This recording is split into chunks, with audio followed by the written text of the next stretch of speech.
Good morning, everybody. Today's story time is going to be another of the classic Mr. Men books by Roger Hargreaves, and this one is Mr. Worry. Mr. Worry. Worries are natural, aren't they? They're something we all have from time to time. But the most important thing to do with a worry is to share it with somebody that you trust. Let's see if Mr. Worry knows that. Oh, by the way, Felbrigg is going to be very still, or try to be. He's trying to improve his deportment, which is how balanced and upright one is when one walks. He is trying to improve his posture, so he's balancing the hair bun donut on his head and trying not to let it fall. Doing all right so far. I'm not sure about the wisdom of doing it on the top of the sofa. Quite a soft and easy place to fall off, but see how he gets on. Mr. Worry. Poor Mr. Worry. Whatever happened, he worried about it. If it rained, he worried that his roof was going to leak.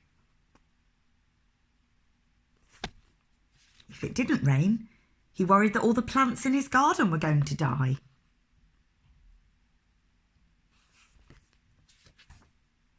If he set off shopping, he worried that the shops would be shut when he got there. And when the shops weren't shut when he got there, he worried that he was spending too much money shopping.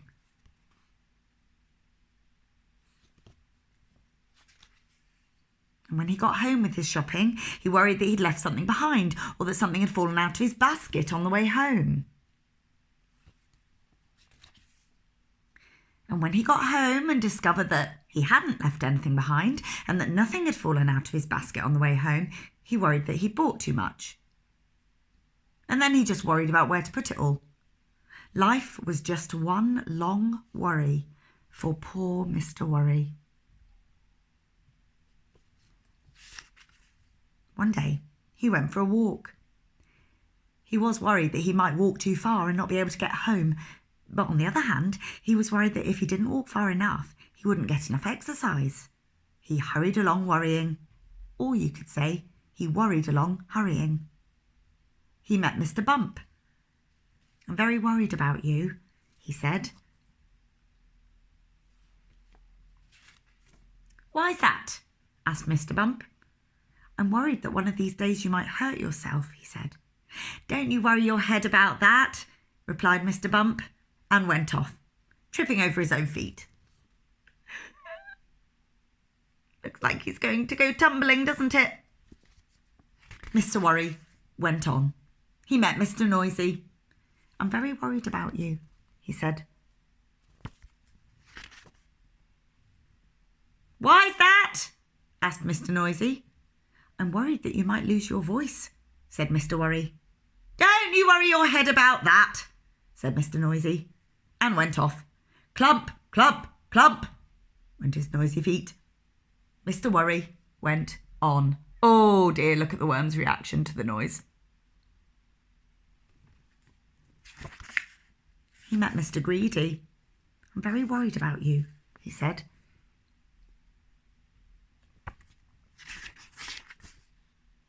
"Why's that?" asked Mr. Greedy. "I'm worried that you might eat too much and be sick," explained Mr. Worry. "Me?" replied Mr. Greedy.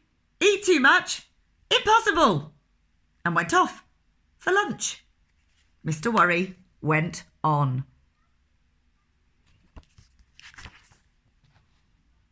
Getting on okay up there? He met a wizard. "Hello," said the wizard. Who are you?" "I'm Mr. Worry." "And you look it," commented the wizard. "Tell you what," he went on, for he was a helpful sort of a wizard. "Why don't you go home and write down every single thing that you're worried about, and I'll make sure that none of these things ever happen."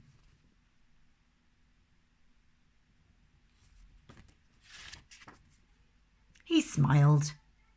"And then you won't have anything to worry about, will you?" Mr. Worry smiled. It was the first time he'd smiled in a long time.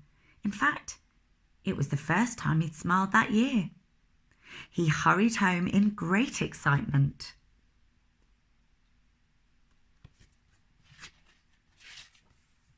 When he got home, he sat down to write out all the things that worried him. Every single thing. It was a long list. And then he went to bed and had the best night's sleep he'd had in years.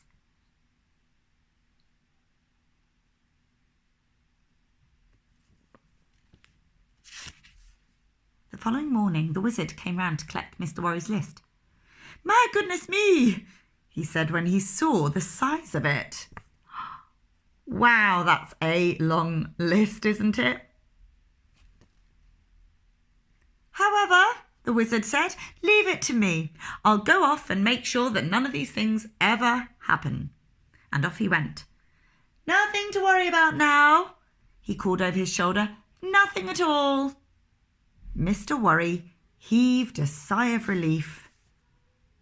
That day was the first day in Mr. Worry's life that he didn't have a single thing to worry about. And the next day, and the day after that. Wow, he looks like a totally different person, doesn't he? On Monday, Tuesday, Wednesday, Thursday, Friday, Saturday and Sunday, Mr. Worry didn't have a care in the world. But on Monday morning, he was a worried man. Oh dear. What do you think was worrying him? Can you guess? He went to see the wizard. "Oh dear," said the wizard when he saw him standing on his doorstep. "What's worrying you?" "I'll tell you," said Mr. Worry.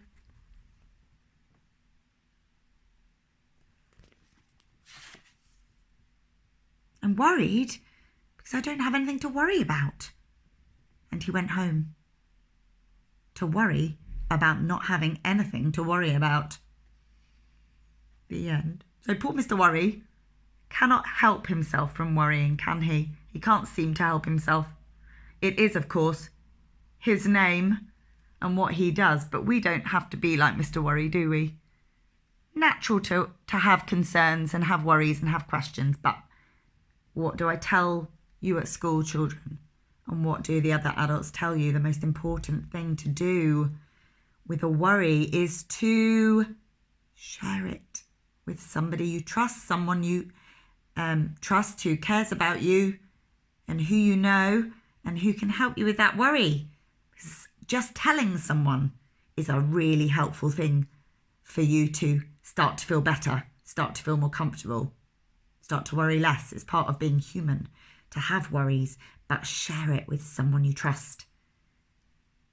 And they might even help you to come up with some solutions or help you find a way to put it in a little worry box and not to focus on it so that you can enjoy other things, so that you can enjoy whatever you're doing at this precise moment. There are lots of things in our lives that might concern us. We might have feelings about them. Sometimes those feelings aren't very comfortable, but there's a lot of things we can't do anything about. Okay? So if you're worried about something like that, and it's not a problem that you can solve, talk to somebody. And I hope you have a really cheery, sunshiny day. How are you getting on there, Phelby? Balance is brilliant, isn't it? Couldn't resist. See you tomorrow.